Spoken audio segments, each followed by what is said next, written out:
ഹോട്ടലിൽ നിന്ന് ഭക്ഷണം കഴിച്ചതിന് പിന്നാലെ 2 പേർ മരിച്ചു. കുറെ നാളുകൾക്ക് ശേഷം കേരളത്തിൽ വീണ്ടും ഭക്ഷ്യവിഷബാധയേറ്റ് മരണമോ? എങ്ങനെയാണ് വിശ്വസിച്ച് പുറത്തുനിന്ന് ഭക്ഷണം കഴിക്കുക? ടെൻഷൻ അടിക്കാതെ മീനോ മറ്റ് സമുദ്ര വിഭവങ്ങളോ കഴിക്കാൻ പറ്റുക? ഇത്തരം ഒരു ചിന്തയിലൂടെ കടന്നു പോകാത്തവർ കുറവായിരിക്കുമല്ലേ? ഇത്തരം സന്ദർഭങ്ങളിൽ ഹോട്ടൽ ഉടമകളും തൊഴിലാളികളും കുറ്റക്കാർ അല്ലെങ്കിൽ കൂടിയും അവരും സംശയത്തിന്റെ നിഴലിൽ വരുന്നു. എന്നാൽ ട്വിസ്റ്റ് വരുന്നത് അതിനു പിന്നാലെയാണ്. മറൈൻ ടോക്സിൻ, അതാണ് മരണകാരണം. മറൈൻ ടോക്സിനോ? അതെന്തായിരിക്കും? മനുഷ്യരെ കൊല്ലാൻ മാത്രം ശേഷിയുള്ള നിശബ്ദ കൊലയാളി. മീനുകളിലും കക്കകളിലും പവിഴപ്പുറ്റുകളിലും കണ്ടുവരുന്ന പ്രകൃതിദത്തമായ വിഷപദാർത്ഥമാണ് മറൈൻ ടോക്സിനുകൾ അഥവാ സമുദ്രവിഷങ്ങൾ.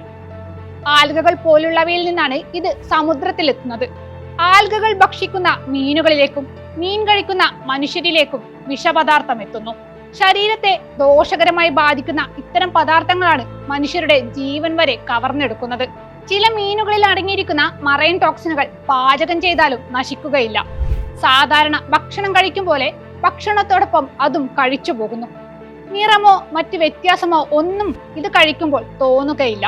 മീനുകളിൽ സാധാരണയായി കരൾ, കുടൽ, തല എന്നീ ഭാഗങ്ങളിലാണ് ടോക്സിനുകൾ അടങ്ങിയിരിക്കുന്നത്. ആയതിനാൽ തന്നെ ഇവ കഴിക്കുന്നതിൽ അല്പം ജാഗ്രത പുലർത്തുന്നത് നല്ലതായിരിക്കും. ഇത്തരം സാഹചര്യങ്ങളിൽ ആരോഗ്യവകുപ്പും ബന്ധപ്പെട്ട ഉദ്യോഗസ്ഥരും നൽകുന്ന നിർദ്ദേശങ്ങൾ കൃത്യമായി പാലിക്കാൻ തയ്യാറാവണം. കേരളത്തിൽ ഇത്തരം കേസുകൾ റിപ്പോർട്ട് ചെയ്യുന്നത് വളരെ കുറവാണ്. വയറിളക്കം, ഛർദി, പേശികളെ ബാധിക്കൽ, വായയ്ക്ക് ചുറ്റും ചൊറിച്ചൽ അനുഭവപ്പെടുക, ശ്വാസതടസ്സം എന്നിവയാണ് പ്രധാനമായും ഇതിന്റെ ലക്ഷണങ്ങൾ. ഭക്ഷണം കഴിച്ചതിന് പിന്നാലെ ഇത്തരം അനുഭവങ്ങൾ ശ്രദ്ധയിൽപ്പെട്ടാൽ സ്വയം ചികിത്സിക്കാതിരിക്കുക. ഉടനടി വൈദ്യസഹായം തേടുന്നതാണ് ഏറ്റവും ഉചിതം.